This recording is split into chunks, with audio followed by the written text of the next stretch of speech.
నంద్యాల జిల్లాలో ప్రకృతి ఒడిలో సీనియర్ ఎన్టీఆర్ చిత్రాన్ని అద్భుతంగా వేశారు. ప్రముఖ చిత్రకారుడు చింతలపల్లె కోటేష్ మాజీ ముఖ్యమంత్రి ఎన్టీఆర్ జయంతిని పురస్కరించుకొని వాటర్ కలర్ ఎన్టీఆర్ చిత్రాన్ని వేశారు. ప్రకృతిలో ఎన్టీఆర్ తేజోమయ రూపాన్ని చిత్రీకరించారు. ఈ చిత్రం వేయటానికి 3 గంటల సమయం పట్టిందని తెలిపారు.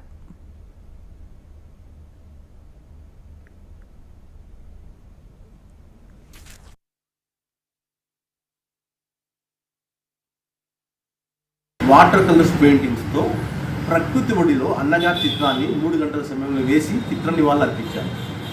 ఈ చిత్రంలో ఎన్టీఆర్ తేజమయ రూపాన్ని వర్ణిస్తూ ప్రకృతిలో ఉన్నట్లు వేశారు. అంటే ప్రకృతి అంటే నింగి, నేల, నీరు, కొండలు, కోనలు, ఉదయించే సూర్యుడు అంటే నొదుట బొట్టుగా వేశారు సూర్యుడు, ఎగిరే పక్షులు, చెట్లు, నీటిలో చేపలు, తాబేలు, బాతులు, కొంగలు, ఏనుగు, జింకలు, నెమలి, పక్షులు, తామర పుష్పాలు ఇలా ప్రకృతి సౌందర్యంలో వేశారు.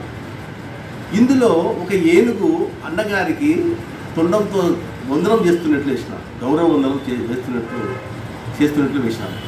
ఈ విశ్వంలో ప్రకృతి ఎల్లప్పుడూ ఉంటుంది. అలాగే అన్నగారు కూడా కోట్లాది హృదయాల్లో ఎల్లప్పుడూ ఉంటారు.